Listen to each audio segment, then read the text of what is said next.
When I first knew I was coming to Coleraine, I knew that it was in Northern Ireland, but I didn't know very much more about it, and it was just a fortnight before I came. I thought I'd better find out where it was.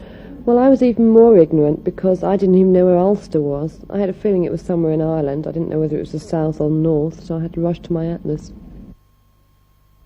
It was in Coleraine. It was a Thursday, which is early closing, so there wasn't really very much traffic or crowds in the way of, or at least it did to me, coming from but it did give the impression of being very continental, London suburb.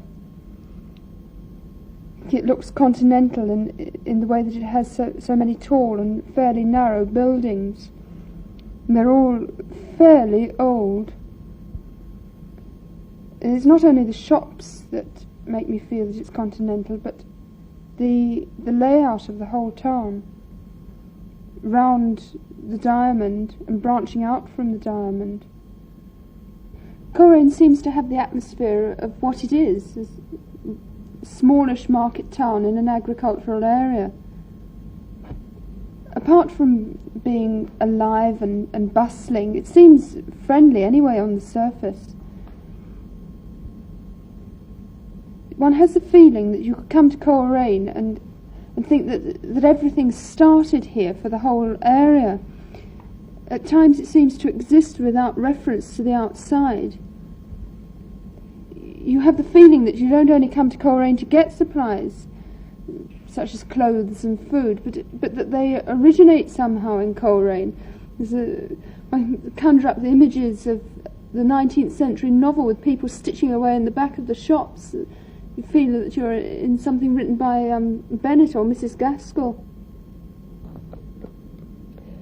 Coleraine's a very annoying place to live for the fashion conscious, especially if you're used to shopping in London, as I am.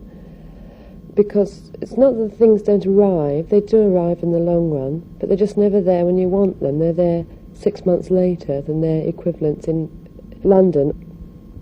Any idea of going out for an evening in Coleraine is a bit of a joke, really. I mean, there's the cinemas, which sometimes run quite good horror films, Dracula and Frankenstein. I remember I once went to a dance in the town hall, which was even more horrifying. It was like a sort of glorified cattle market, you know, men on one side, girls on the other, take your partners and grab.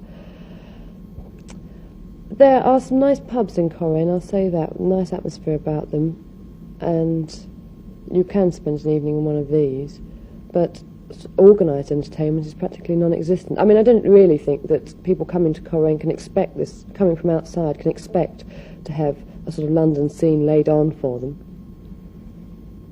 But I must admit, I did expect there to be a bit more in the way of entertainment than there is. There isn't much communication here between the town and the university, and I don't really think you can expect there to be, because, I mean, 1,200 people, all under the age of about 23, haven't really got a great deal to say to a small country town.